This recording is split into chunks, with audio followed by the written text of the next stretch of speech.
নমস্কার বন্ধুরা, যোজনা হেল্প বাংলা চ্যানেলের আরও একটি নতুন ভিডিওতে আপনাদের সকলকে স্বাগত জানাই। রোজ ভ্যালি চিট ফান্ডের নাম শোনেনি বোধহয় এমন কেউ নেই। তবে শুধু রোজ ভ্যালি নয়, এমন অনেকেই আছে যারা বিভিন্ন চিট ফান্ডে টাকা রেখেছিলেন।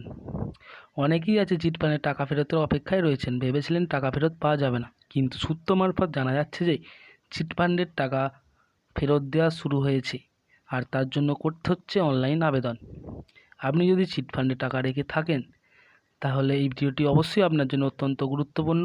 কিভাবে টাকা ফেরত পাবেন, আবেদন কবে থেকে বা কিভাবে করবেন, কবে টাকা ফেরত পাবেন এবং কারা কারা আগে পাবেন, এ সংক্রান্ত বিস্তারিত জেনে নিন আজকের এই ভিডিওতে।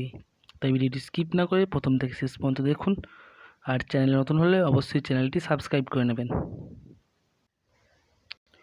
খুলছে কপাল, অবশেষে রোজ ভ্যালি আমানতকারীদের টাকা ফেরতের প্রক্রিয়া শুরু হলো। আর এই নিয়ে আশার আলো দেখছেন সকলে। জানা গিয়েছে প্রথম দফায় অ্যাসেট ডিসপোজাল কমিটিকে 19,40,00,000 টাকা দিয়েছে কেন্দ্রীয় তদন্তকারী সংস্থা এনফোর্সমেন্ট ডিরেক্টরেট অর্থাৎ ইডি। সেই টাকা প্রতারিতদের ফেরাতে হবে অ্যাসেট ডিসপোজাল কমিটিকে। শুরু টাকা ফেরানোর প্রক্রিয়া। প্রসঙ্গত, এর আগে কলকাতা হাইকোর্টে রোজ ভ্যালি কাণ্ডে আমানতকারীদের টাকা ফেরানোর কথা বলেছিল। সম্প্রতি টাকা ফেরানোর প্রক্রিয়া শুরু করার জন্য নির্দেশ দেয় পিএমএলএ আদালত। সেই মতোই হচ্ছে কাজ। ইডি সূত্রে জানা গিয়েছে, বৃহস্পতিবার উচ্চপদস্থ অধিকারী special director Subhash Agarwal, joint director Sudesh Sheoran ও deputy director Ajay Luhaj asset disposal কমিটির অফিসে বৈঠকে যোগ দেন। সেখানেই টাকা ফেরানোর বিষয়টি আলোচনা করা হয়। পিএমএলএ আদালতের নির্দেশ ছিল রোজ ভ্যালির 11.99 কোটি টাকা মূল্যের 14টি ফিক্সড ডিপোজিট অ্যাসেট ডিসপোজাল কমিটির হাতে তুলে দিতে হবে।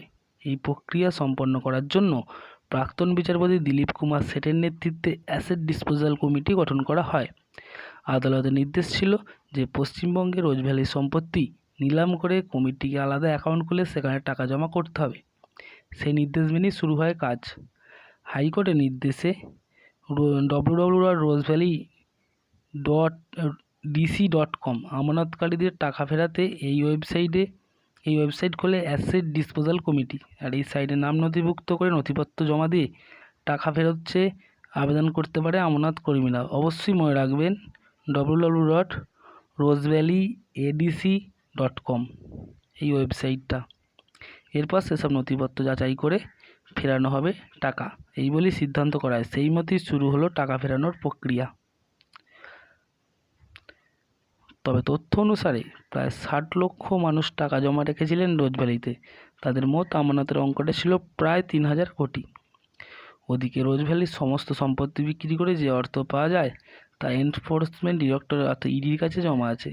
সেই অর্থের পরিমাণ প্রায় 900 কোটি টাকা। জানা যাচ্ছে সেই টাকা থেকেই আমানতকারীদের টাকা ফেরত দেওয়ার প্রক্রিয়া শুরু হয়ে গিয়েছে। তো বন্ধুরা, এটা অত্যন্তই খুশির খবর, কারণ মানুষের কষ্টের টাকা, সেই টাকাটি সব হারিয়ে গিয়েছিল।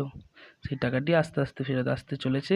আস্তে আস্তে সবার অ্যাকাউন্টেই টাকা ঢুকবে বলে আশা করা যায়, যারা যারা রোজ ভ্যালি চিট ফান্ডে টাকা রেখেছিলেন।